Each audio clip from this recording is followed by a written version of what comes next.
קורא שחת בה ייפול, וגולל אבן אליו תשוב. One who digs a pit will fall into it, and whoever rolls a stone, it will roll back on them. This pasuk from Mishlei seems all too fitting for a parashat vayigash, for the entire Joseph narrative, in fact, or at least one side of it. True, when Joseph's brothers threw him into that pit a few parashiot ago, it wasn't a pit of their own making, at least not literally. But figuratively, it was very much a pit into which they themselves would fall. A few years after selling their own brother into slavery, they became forced by terrible famine to make the trek to Egypt in hopes of feeding their starving family, only to be put through a truly harrowing series of trials by the Pharaoh's steward, their brother Joseph, unbeknownst to them. Now they find themselves completely at his mercy. Judah steps forward to plead on his family's behalf. Vayigash elav Yehuda. Vayomer bi Adoni yedaber na abdecha devar beozni Adoni. Then Judah went up to him and said, "Please, my lord, let your servant appeal to my lord." The word vayigash seems superfluous. Weren't the brothers, Judah included, already standing before Joseph? Hadn't they already flung themselves at his feet? Chaim ibn Attar, the Or HaChaim, offers one possible reason for the word vayigash. Then he, Judah, went up to him. In a royal court, people in positions of authority are generally encircled by advisors, separating them from their petitioners, those who have come to appeal to them. Up until this point in the narrative, Judah had stood outside the circle of advisors. But now, vayigash, Judah has stepped forward into Joseph's circle, and he begins to plead. For Judah, out of all the brothers, this is a striking reversal. At the beginning of the Joseph narrative, we hear Judah plotting to sell Joseph, as he and the rest of the brothers, with the exception, it seems, of Reuben, sit down to a meal just after having thrown Joseph into the pit. What do we gain by killing our brother and covering up his blood? He asks, hoping to avoid the blood guilt of actually killing his own brother, but hoping also to profit from doing away with him. Come, let us sell him to the Ishmaelites. Now we hear him make an impassioned plea to Pharaoh's steward, the man in possession of all Egypt's abundance, every ear of corn, every sheaf of wheat, more precious than coin during a time of famine, appealing to the very same person he had exchanged for 20 silver pieces years ago. On this second trip to Egypt, Judah had promised their father Jacob that he would guarantee Benjamin's safety. I myself will be a guarantee to him, he told Jacob.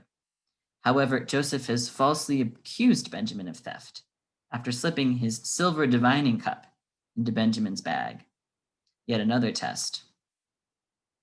In an effort to fulfill his promise, Judah tries to strike a bargain with Joseph in exchange for Benjamin. Ve'ata yeshevna abdecha tachat hana'ar eved le'adoni ve'hana'ar ya'al im echav. He says, at the end of his appeal, let your servant myself remain as a slave instead of the boy. Benjamin, like Joseph, is Rachel's son, whereas the other brothers are sons of Leah. He is beloved of their father, as Joseph was. But whereas Judah once plotted to sell a son of Rachel into slavery, now he pledges himself as a slave in order to save Rachel's other son. Where is the old Judah, the Judah who conspired against Joseph? Where is the man capable of eating a meal immediately after helping to throw his own brother into a pit? That man seems to have vanished. The state in which we find Judah at the beginning of our parsha is the culmination of a long journey to rectify the past. Joseph may have helped him along on his path to tshuva by placing him in circumstances similar to those under which he initially transgressed and providing him the opportunity to do the right thing.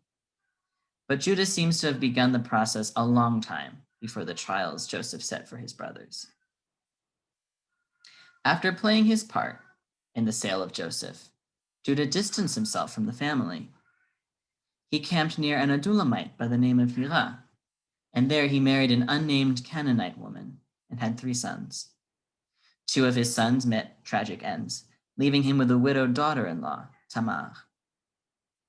Rather than give his remaining son Shelah to Tamar, fearing Shelah would meet the same fate as his other sons, he kept her in his household as a widow.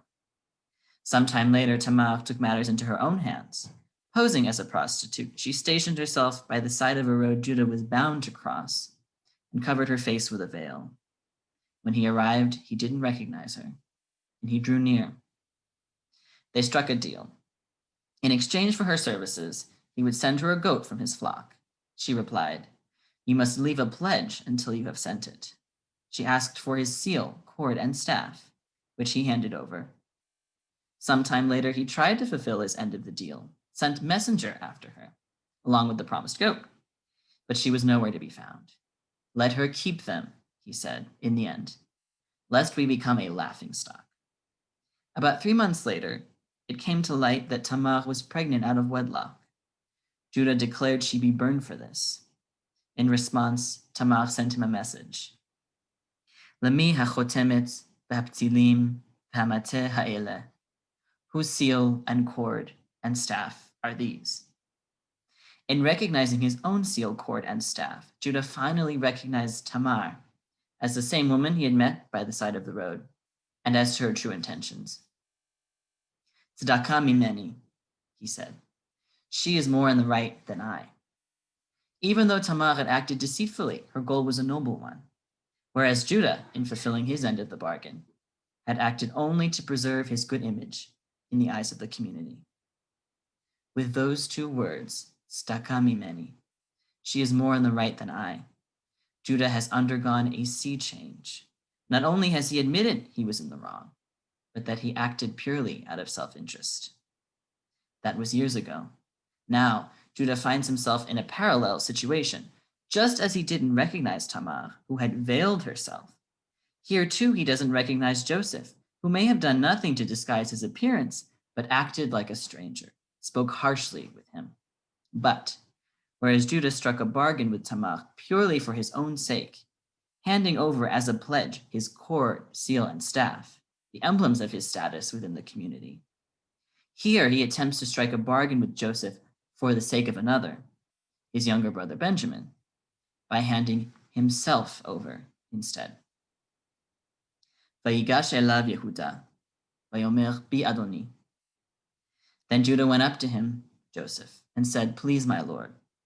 He entered the circle of advisors surrounding Joseph and stood face to face before the man himself. Before, when they were conspiring to rid themselves of Joseph, it's written of Judah and the other brothers that "Vayir'u oto mirachok."